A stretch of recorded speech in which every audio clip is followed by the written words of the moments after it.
미쁘도다. 원하건대 너는 이 여러 것에 대하여 굳세게 말하라. 이는 하나님을 믿는 자들로 하여금 조심하여 선한 일을 힘쓰게 하려 함이라. 이것은 아름다우며 사람들에게 유익하니라. 그러나 어리석은 변론과 족보 이야기와 분쟁과 율법에 대한 다툼은 피하라. 이것은 무익한 것이요 헛된 것이니라. 이단에 속할 사람을 한두 번 훈계한 후에 멀리하라. 이러한 사람은 내가 아는 바와 같이 부패하여 스스로 정죄한 자로서 죄를 짓느니라. 내가 아데마나 두기고를 내게 보내리니 그때 내가 급히 니고볼리로 내게 오라. 내가 거기서 겨울을 지내기로 작정하였노라. 율법교사 세나와 및 아볼로를 급히 먼저 보내어 그들로 부족함이 없게 하고 또 우리 사람들도 열매 없는 자가 되지 않게 하기 위하여 필요한 것을 준비하는 좋은 일에 힘쓰기를 배우게 하라. 다 같이 읽겠습니다. 나와 함께 있는 자가 다 내게 무난하니 믿음 안에서 우리를 사랑하는 자에게 너도 무난하라. 은혜가 너희 무리에게 있을지어다. 아멘. 네, 오늘은 우리가 이제 디도서를 묵상하는 마지막 날인데요. 자, 내일부터 이제 사무엘상 말씀으로 들어가게 되고 이제 저희가 아마 11월 달까지 쭉 그렇게 묵상할 것 같습니다. 그러면 우리가 이제 오늘 이제 디도서를 끝낼 때 그럼 이 디도서의 결론이 뭐겠습니까? 그게 8절 말씀인데요. 이렇게 기록하고 있습니다. 이 말이 미쁘도다. 원하건대 너는 이 여러 것에 대하여 굳세게 말하라. 이는 하나님을 믿는 자들로 하여금 조심하여 선한 일을 힘쓰게 하려 함이라. 이것은 아름다우며 사람들에게 유익하니라 라고 해요. 그러니까 우리가 그리스도인으로 부름받아서 그리스도인이 된다는 것은 천국을 가는 것만 의미하는 거 아니에요. 그게 제일 중요해요. 우리가 천국 가요. 이게 제일 중요하죠. 그러나 그것만큼이나 오늘 우리가 이 땅을 살아가는 우리에게 정말 중요한 것은 뭐냐면 천국을 살아야 돼요. 이제 이 문제가 구원받은 이후에 우리 모든 사람들에게 이제 남아있는 거예요. 천국은 살아야 되는 거예요. 천국은 단순히 가는 데가 아니에요. 천국은 사는 곳이에요. 이게 굉장히 중요하죠. 그래서 이 땅 가운데서 오늘 우리가 천국을 살아낼 때 이것은 아름다울 수밖에 없는 것이고 이것은 나에게도 유익하고 남에게도 유익해요. 근데 이게 어렵다라는 거죠.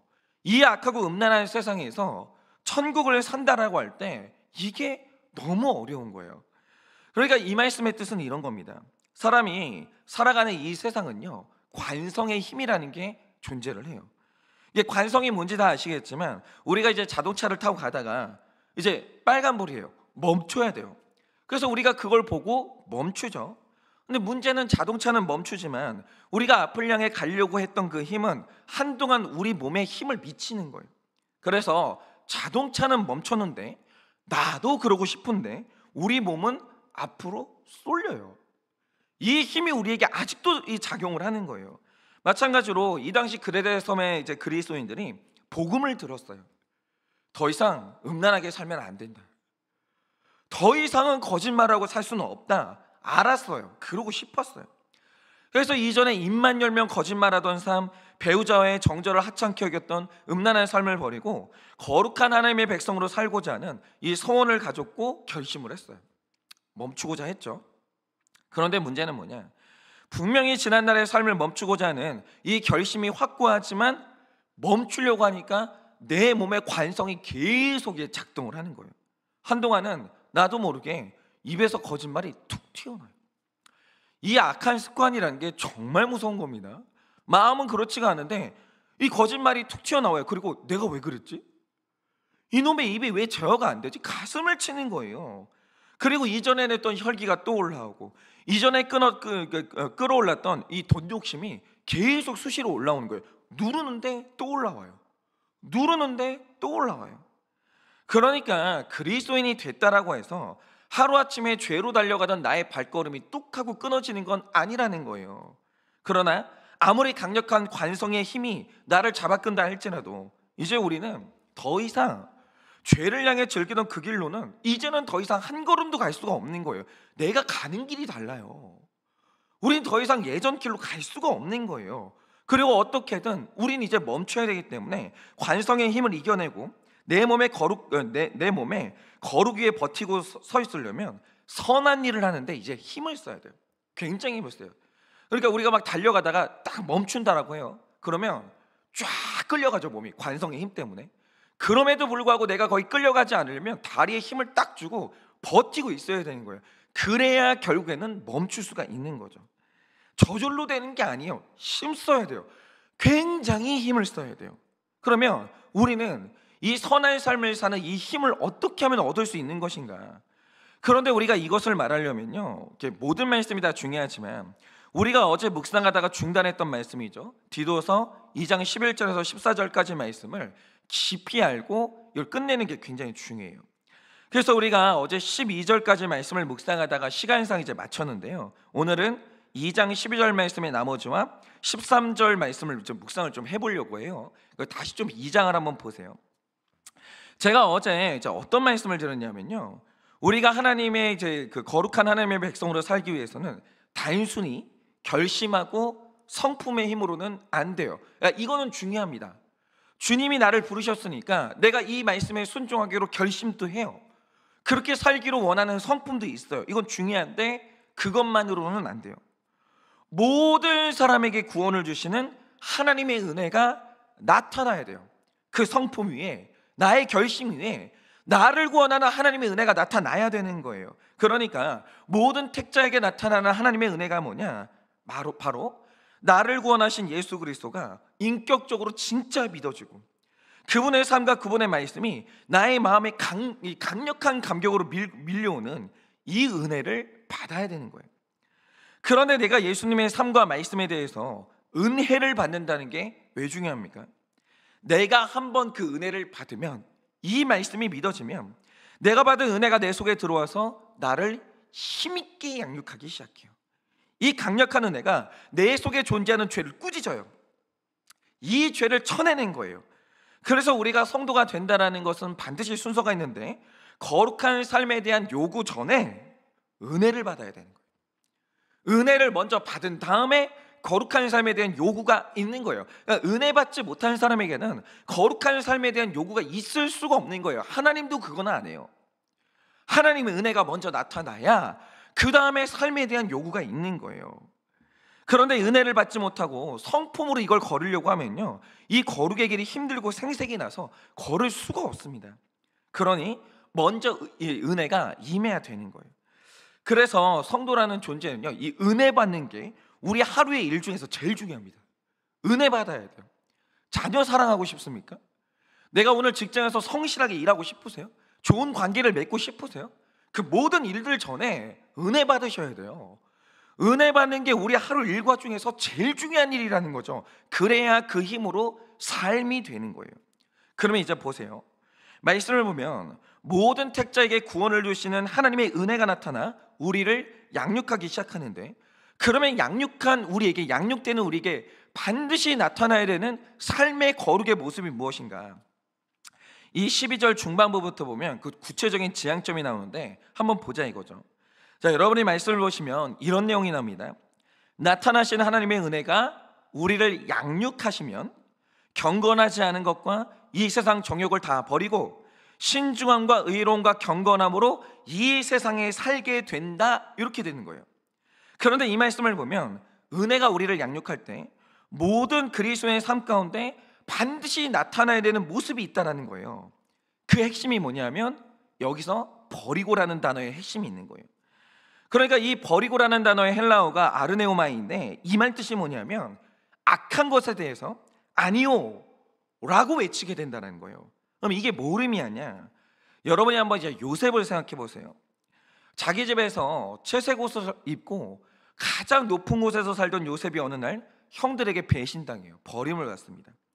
그리고 하루아침에 어제까지 아버지 집에서 가장 사랑받던 자가 하루아침에 다음날 613km가 떨어진 이집트에 종으로 팔려가요. 그러니까 이 존재가 가장 위에 있다가 지하로 뚝 떨어진 거예요. 그런데 우리가 여기서 주목해야 될 건 이겁니다.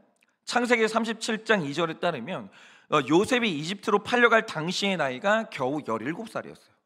겨우 17살. 인신매매를 당한 게 17살이었다고요.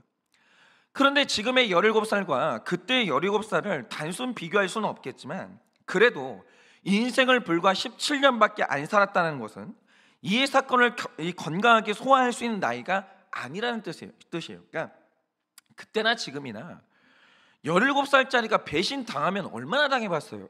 얼마나 당해봤겠어요? 근데 가족한테 뒤통수를 맞은 거예요. 이거를 17살짜리가 해석할 수 있냐? 못합니다.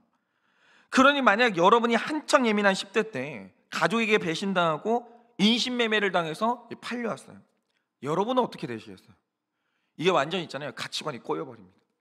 인간 짐승보다 못한 것들이다. 이 인간은 믿는 게 아니라 완전히 세상에 대해서 꼬여버리는 거예요. 완전히 멘탈이 붕괴가 됩니다.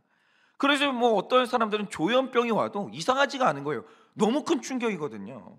그런데 성경에 나타나는 요셉의 모습을 보면요, 이렇게 충격적인 일을 겪는데 자기가 있는 곳에서 잘 살아요. 이 사람이 손상이 없어요, 정신에. 이게 신기하잖아요. 그러면 요셉이 이렇게 살 수 있었던 이유가 뭐냐? 이거는 어렵지 않게 추론할 수 있는데요, 요셉이 이런 사건을 당하기 전에 하나님이 주시는 꿈을 꿔요. 그러니까 사건 전에 꿈이 먼저 있어요. 그런데 이 당시는 아직 모세가 등장하기 전이기 때문에 우리가 손에 들고 있는 구약 성경조차도 없던 때거든요. 그러니까 요셉의 때에는 하나님이 자기 뜻을, 말씀을 이런 식으로 꿈으로 나타내셨어요. 그러니까 이미 요셉의 내면 안에는 모든 사람에게 구원을 주시는 하나님의 은혜가 나타난 상태였다는 거죠. 임할 상태였어요. 그런데 요셉이 고난 속으로 들어가기 시작하니까 이미 요셉에게 임했던 하나님의 은혜가 그를 힘있게 양육하는 거예요. 그러니까 힘있게 양육했다라는 말의 뜻은 뭐냐면 이미 받은 꿈이 요셉의 상황을 해석하기 시작하는 거예요. 놀라운 일이죠. 막 해석하는 거예요. 그런데 이제 요셉이 어디를 가든지 그에게 임한 하나님의 은혜가 요셉을 힘있게 양육하고 모든 고난을 해석해내니까 그때 일어난 일이 뭐냐? 여러분도 한번 생각을 해보세요.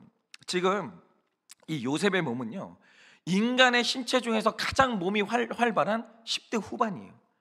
그리고 심지어 요셉이 잘생기고 준수한 청년이었다는 거죠. 성경이 그렇게 기록하고 있어요. 그러니까 여러분, 종이 꾸미면 얼마나 꾸몄겠어요. 더럽죠? 비루하죠? 그런데 이 청년이 준수하고 잘생기니까 이 비루함을 뚫고 나오는 거예요, 그 준수함이. 그러니까 이 집 주인이, 여주인이 이 청년을 눈여겨볼 정도로 아름다웠다는 거죠. 그런데 이 청년이 지금 가족을 떠나서 굉장히 외로운 상태예요. 그리고 이제 뭐 나를 붙잡아 줄 사람이 없으니까 기댈 언덕도 필요한 상황인 거죠. 그러니까 요셉이 사람인데 그럼 그 안에 정욕이 없겠습니까? 당연히 있죠. 그러니까 이 깊은 외로움과 자기 연민을 핑계로 얼마든지 방탕하게 살 수 있어요. 얼마나 많은 사람이 그럽니까? 예전에 엄마 아빠가 나에게 그랬기 때문에, 나는 외로웠기 때문에, 그래서 나는 방탕하게 살 수밖에 없었어, 이런 식으로 말하는 사람이 얼마나 많냐 이거죠. 그런데 디도서 2장 12절이 말하는 바 모든 사람의 내면에는 경건하지 않은 이 세상 정욕이 다 있어요. 없는 사람은 없어요. 내가 겪었던 결핍 때문에, 내가 겪었던 상처 때문에, 어떤 수많은 일들 때문에 사람의 내면 안에는 더러운 정욕들이 다 있습니다. 그런데 이 경건하지 않은 세상 정욕이란 게 뭐냐? 그냥 더럽고 추한 거예요. 더럽고 추한 거예요. 그러니까 지금 우리 모든 사람의 내면 안에는 진짜 여러 가지 욕구가 소용돌이 치고 있어요. 보이진 않죠. 아무도 그거 드러내지는 않아요. 근데 저는 알아요. 모르기는 몰라도 물욕이 됐든 성욕이 됐든 권력욕이 됐든 뭐 애정 욕구가 됐든지 간에 어마어마한 정욕의 덩어리가 지금 막 소용돌이를 치고 있다는 거, 이게 가열차요. 어마어마하게 운동력이 있다는 거지, 이 정욕이라는 게. 그러니까 지구 깊은 곳에 안 보이잖아요. 우리 눈에 보이는 거는 그냥 푸른 하늘, 뭐 맑은 물, 아름다운 산, 이것만 보이지만 지금 지구 내면에는 마그마가 미친 듯이 끓어오르고 있는 거예요. 그래서 지금 우리 안에 수많은 정욕들이 부글부글 끓고 있어요. 그런데 우리가 오늘 사회생활하면서 사람들에게 보여주는 모습이 뭐냐? 그나마 내가 가진 모습 중에서 가장 정돈되어 있고 사람들이 이해해 줄 만한 모습들만 골라서 사람들에게 보여주는 중이라는 거죠. 그런데 모든 사람의 존재는요, 바다 위에 떠 있는 빙하 같아서 내가 사람들에게 보여주고 있는 것보다 숨기고 있는 내면의 욕구가 압도적으로 커요. 압도적으로 커요.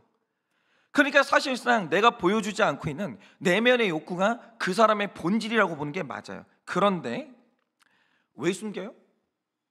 그 내면에 이제 욕구가 있잖아요. 왜 숨겨요? 저는 알아요. 왜 숨기냐면 더럽거든요.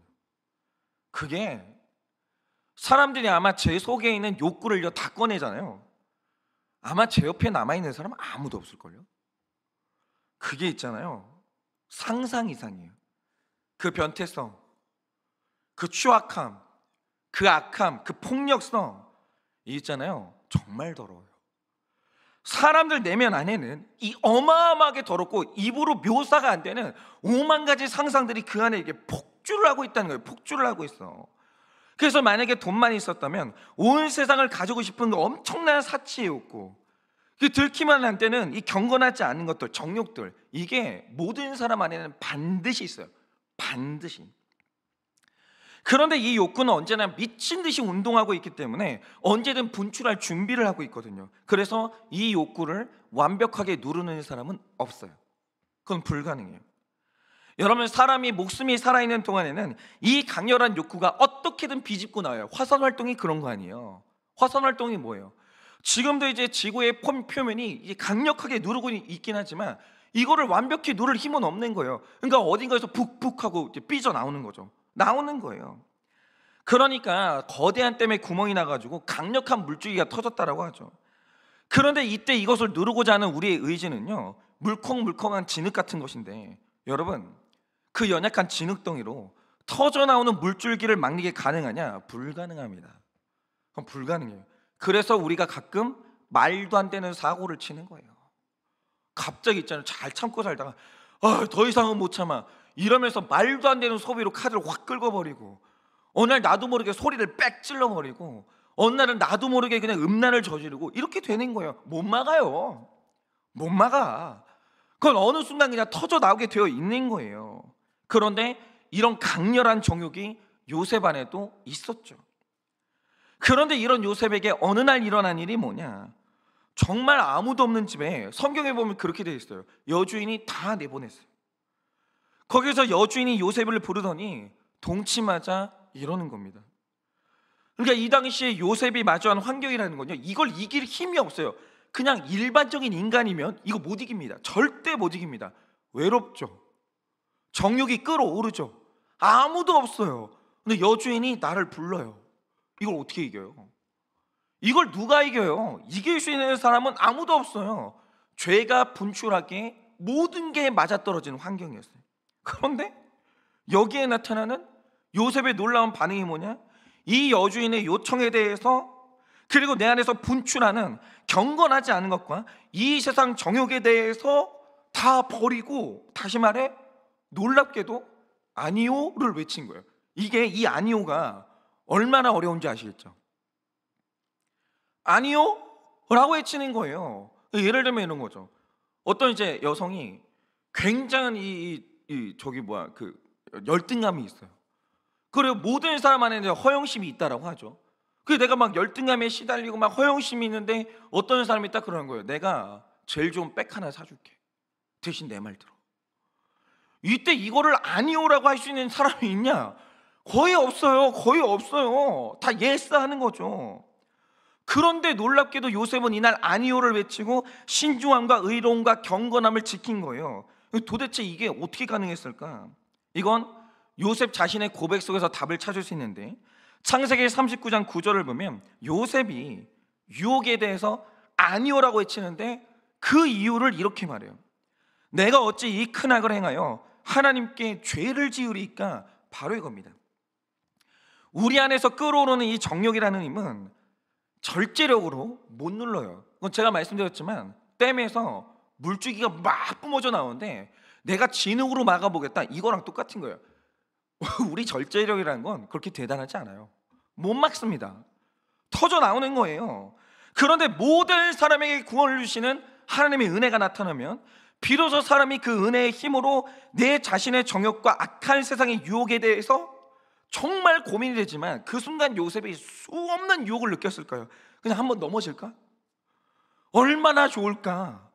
얼마나 순간 많은 고민을 했겠어요. 근데 그 고민 끝에 나를 양육하시는 하나님의 은혜가 그걸 누르는 거예요.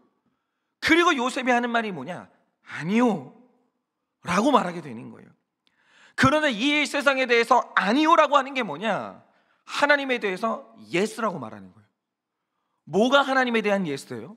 그러니까 이게 주님 저는 주님을 사랑합니다, 주님 저는 주님을 예배합니다, 다 거짓말이에요.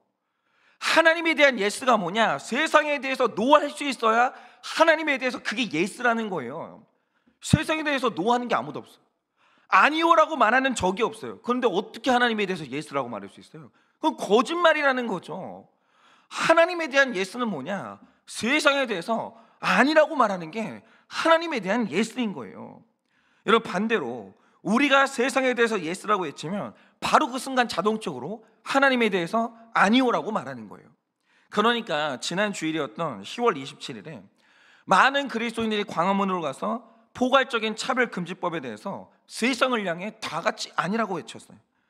그리고 현장에 나가지 못한 목사님들, 성도님들도 공개적으로 자신의 설교 강단을 통해서 광화문 집회를 지지했고 똑같이 세상에 대해서 아니요라고 외쳤죠.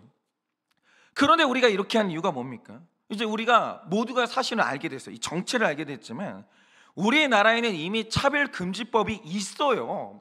훌륭하게 마련되어 있습니다. 그런데 여기에 포괄적이라는 단어를 하나 딱 붙인 거예요. 아니, 차별금지법이 있는데 포괄적 하나를 딱 붙이는 거예요. 이게 뭐냐면 새로운 법을 만들 때 사실상 이 법은 이름만 차별금지법이지 사실은 동성혼 합법화법이에요. 이게 본질이에요.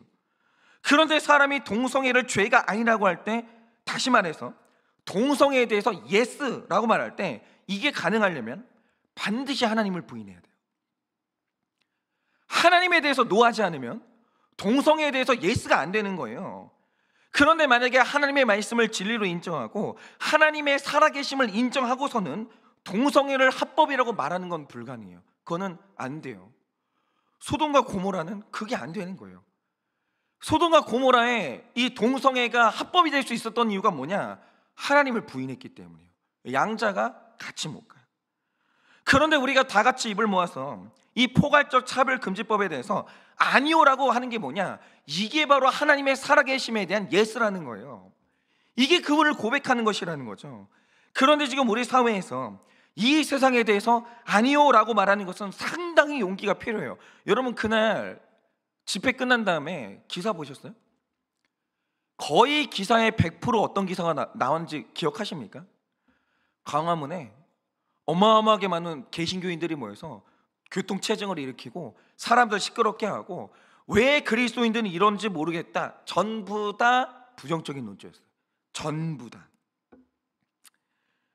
우리가 이런 세상을 살아요 지금. 그러니까 어떤 목사님이 그렇게 말씀하셨지만 만약에 동성애자 100만 명이 나와가지고 광화문에서 그렇게 집회를 했다, 뉴스 헤드라인이 나왔을 거예요. 근데 우리는 비판을 받아요.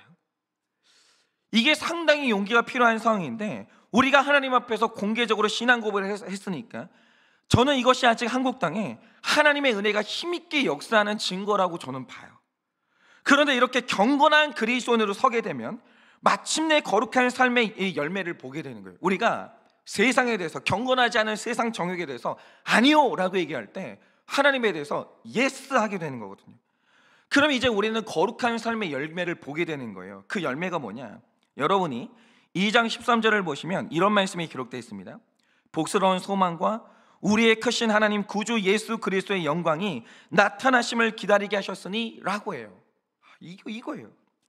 그러니까 이 말씀을 보시면 사실상 두 가지의 단어가 등장하는데, 일단 복스러운 소망이라는 단어가 있고, 다음으로는 구주 예수 그리스도의 영광이 나타나심이라는 말이 있는데, 이 말을 한 단어로 하면 이게 바로 예수님의 재림이에요. 그런데 이 말씀이 문법적으로 보면 흥미로운 게 뭐냐면, 원어를 보면 이 소망이라는 말과 재림이라는 이 단어 전에 전부 두 단어 앞에 정관사가 붙어 있어요. 그리고 이 단어 사이를 카이라는 접속사, 다시 말해 그리고라는 접속사로 연결시켜 놨거든요. 그런데 헬라어에서 명사 앞에 정관사가 나오고 이 두 가지 단어를 카이라는 단어로 연결한다. 그럼 이게 어떤 뜻이 되면 사실상 두 단어를 같은 의미로 취급하게 돼요. 다시 말해 이 두 개의 단어가 동전의 양면이 되는 거죠. 그러니까 오늘 말씀이 말하는 복스러운 소망과 재림은 다른 단어가 아니에요. 이게 동전의 양면이라는 거예요. 이게 다시 말하면 이런 겁니다. 모든 택자에게 나타나는 하나님의 은혜를 받아 그 은혜로 양육된 사람은 이 세상에 대해서 아니오를 외치고 하나님에 대해서 예수라고 외치는 거룩한 삶을 살게 되는데, 이런 사람은 복스러운 소망을 지키게 된다는 거예요. 그런데 그 복스러운 소망이 뭐냐? 예수님과의 감격스러운 재림의 만남이라는 거죠. 그들은 이 세상에서 거룩하게 사는 사람은 드디어 하나님과의 만남을 고대하게 되는 거예요. 그들은 만남을 소망해요. 그런데 여러분, 왜 오늘 말씀이 예수님의 다시 오심, 다시 말해 이 재림을 복스러운 소망이라고 말한 이유가 뭔지 아십니까? 여러분이 생각을 해보세요. 아담이 죄를 지어서 에덴 동산에서 쫓겨난 그날부터 정말 참혹한 고통이 시작돼요. 내 아내는 자녀를 낳을 때마다 몸이 찍히는 고통으로 울부짖어요. 그거 못 봐요. 남자들은요, 못 봅니다. 솔직히 말해서 남자들이, 여성들이 자녀를 낳을 때 그때 뭘 느끼냐면, 아, 힘들겠다가 아니라 여자가 아니라 다행이다, 이렇게 느낀다고요. 그거 못 봐요. 얼마나 울부짖는지. 그리고 나는 식구들을 먹여 살리기 위해서 하루 종일 땅에 이 땀을 뿌려야 되는데, 이게 얼마나 고되고 힘든지 나도 모르게 눈물도 같이 떨어지는 거예요. 근데 이게 끝이냐? 어느 날 살다 보니까 내 자식이 또 다른 자식을 죽여요. 그리고 내 자식을 죽인 자식은 나를 떠나요. 계속해서 배신의 아픔을 당하는 거예요. 충격을 겪는 거예요. 이게 인생이에요. 이게 인생. 그러니까 아담이 이런 세상에 살면서 계속 구했던 게 뭡니까? 하나님 꺼내주세요. 이 고통스러운 인생에서, 이 참혹한 삶에서 제발 나 좀 꺼내주세요. 이걸 사는 날 내내 구했다고요. 하나님의 구원을 소망했어요. 그래서 아담의 때부터 구약시대 내내 나를 이 저주받은 인생에서 구해줄 그 구원자, 그 구원의 순간, 이걸 아담이 계속 기다려요. 그런데 성경의 연대만 놓고 봤을 때 4,000년이라는 기다림의 시간 끝에서 어느 날 진짜 약속했던 하나님의 아들 예수가 왔어요. 설마 했죠. 하나님이 약속하시는 거예요. 힘들지? 고통스럽지? 끝이 아니야. 내가 반드시 너를 대신해서 죽어주고 너를 구원할, 이 지긋지긋한 죄에서 너를 꺼낼 그 구원자를 내가 보낸다. 기다렸죠. 계속 기다려요. 근데 4,000년 만에 하나님이 약속을 지켜요. 하나님이 그런 하나님이에요. 이게 예수님의 초림이에요. 하나님이 4,000년 만에 자기 약속을 지켜요. 이게 바로 초림의 사건이고, 초림의 사건은 뭐냐면 그가 언약을 반드시 지키는 하나님이다. 자기 언약을 잊어버리시는 분이 아니다. 이걸 증명하는 사건이 뭐냐? 예수님의 초림이라는 거죠. 그런데 그 예수님이, 먼저 오셨던 예수님이 또 올라가면서 한 번 더 약속하신 게 뭐냐? 내가 반드시 돌아오는데, 내가 돌아오는 그날에는 예수님이 이 구원의 역사를 완성시키고 완결을 시킨다는 그날이 끝이에요. 두 번째 오는 날은 다 끝나는 날이에요. 이게 우리 눈에서 눈물이 완전히 닦이는 그날이에요. 그날이 온다라는 거예요. 그런데 예수님의 초림을 보니 이 재림 또한 반드시 일어날 너무나 복스러운 소망이라는 거죠. 이거는 일어나요. 예수님은 와요. 그래서 예수님의 재림을 보지 못하고 먼저 죽은 자들은 하나님이 무덤에서 일으켜 세운다라는 거예요. 그리고 이 재림을 보게 만들어요. 보게 만든다는 거죠. 이건 일어나는 일인 거예요. 그러니까 언젠가 내가 기다렸던 나의 예수님이 분명히 다시 오신다는 이 복스러운 소망을 간직하는 사람은 이 세상에 대해서 아니오라고 외칠 수 있는 경건한 사람만 이 복스러운 소망을 내 소망으로 간직할 수 있는 거예요. 그런데 이게 누구나 그런 게 아니라고요. 여러분 보세요. 예수님이 오시는 게 모든 사람에게 복스러운 소망일 것 같으세요? 천만의 말씀이에요. 오늘도 있잖아요. 이 세상 정욕에 대해서 아니오라고 못하는 사람들이 있어요. 계속 예스라고 외치면서 타협하는 사람이 있다고요. 지금 내가 하나님에 대해서 아니오라고 하는 사람이 있어요. 하나님하고 사이가 안 좋죠. 그런 사람이 원하는 게 뭐냐? 하나님 오늘은 안 돼요. 오늘 오시면 안 돼요. 저는 오늘 오면 전 준비가 안 됐어요. 그들의 소원이 뭐냐? 오늘은 안 와야 되는 거예요. 왜? 나는 오늘 죄를 끊을 자신이 없거든요. 이게 실제로 그런 게 뭐냐면 우리가 중세 천년을 암흑기라고 하거든요. 역사가 진짜 중요한 이유가 이거예요. 그런데 왜 중세가 암흑기로 들어간지 아십니까? 그때는 루터가 성경을 통해서 믿음으로 구원받는다는 이신칭의 진리가 발견되기 전이었어요. 이게 교리가 그냥 중요한 게 아니에요. 그러니까 종교개혁이 왜 구원의 물질기를 바꾼 엄청난 사건이었냐면 이전까지는 이신칭의가 뭔지를 몰랐어요. 성경이 닫혀 있으니까 아무도 성경을 연구할 방법이 없으니까 성경 안에 구원받는 교리가 있는데 이걸 아무도 모르는 거예요. 그래서 그때 교황이 말한 게 뭐냐? 돈 내. 돈 내. 네가 돈을 내면 헌금통에 동전 떨어지는 소리에 따라서 연옥에 있는 영혼들이 조금씩 천국으로 간다는 거예요. 이런 교리가 어디 있냐고요, 성경에. 그때 성경이나 지금 성경이나 그런 교리는 없어요. 그래서 전부 다 그때는 다 나의 선행과 헌금으로 구원받는다, 이 어마어마한 무게에 눌려 있는 거예요. 그런데 그렇게 구원받는 사람이 누가 있어요? 그래서 당시에 루터가 어떻게 했냐면 성당으로 올라가는 계단이 있잖아요. 혹시라도 하나님이 나에게 은혜를 베풀어 주시지 않을까 해가지고 무릎으로 기어다녔어요. 다 이러고 살았어요. 다 행위로 구원받는 줄 알았고 헌금을 많이 해야 구원받는 줄 알았는데 얼마를 해야 되는지도 몰라요. 일평생 죽어라고 헌금만 하는 거예요. 근데 두려운 거죠. 왜? 부족한 것 같은 거예요. 천국을 사는데 지금 내가 되는 이 빈약한 헌금이 어떻게 천국의 금액이 되겠어요? 안 되는 거죠. 근데 문제는 구원의 조건이 완벽한 선행과 엄청난 금액의 헌금이 돼버리니까 사람들이 자기 구원에 대해서 자신감이 없는 거예요. 그래서 일어나는 일이 뭐냐? 오늘은 예수님이 오시면 안 돼. 주님, 제가 아직 부족해요. 나는 선행도 부족하고 헌금도 부족해요. 주님, 오늘은 오시면 안 돼요. 이게 그 시대, 중세 시대 모든 사람의 소원이었다는 거예요. 오늘은 오시면 안 된다는 거예요. 그래서 어떻게 됐냐? 그 시대 사람들에게 재림에 대한 복스러운 소망이 없으니까 그 시대가 영적인 암흑기로 딱 들어가 버리는 거예요. 이게 무서운 거예요. 그런데 이게 아니라는 거죠.